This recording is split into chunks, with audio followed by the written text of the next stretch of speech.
Մի կարճ ժամանակ հանգրվանելով Հունաստանի տարածքում եւ ստանալով Պոլսից համապատասխան ուրեմն լուրը, որ ձեռնարկը պատրաստված է արդեն իրականացնելու համար, Արմեն Գարոն օգոստոս ամսին նավով մեկնում է Կոստանդնուպոլիս, արդեն Հունաստանից է մեկնում Կոստանդնուպոլիս եւ այնտեղ հասնում է նշանավոր Օսմանյան դրամատան գրաման ձեռնարկից մի քանի օր առաջ մասնակցություն է ունենում այդ ձեռնարկի նախապատրաստման վերջին գործողություններին։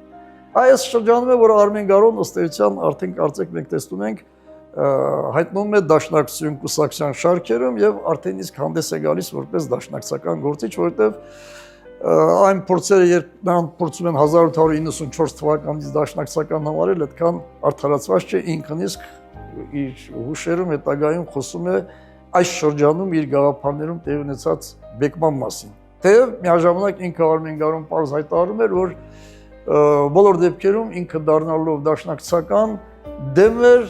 այսպես կոչված սոցիալիստական գաղափարներին, այդ իզմերին եւ որպես արևմտահայ ինքը ավելի կարևորում էր, որ քաղաքական կուսակցությունը զբաղվի բացառապես արևմտահայության ազատագրման խնդիրներով։ Նախագծի գլխավոր գործընկերն է Կոնվերս բանկը, ֆինանսական աշխարհի ձեր հուսալի գործընկերը։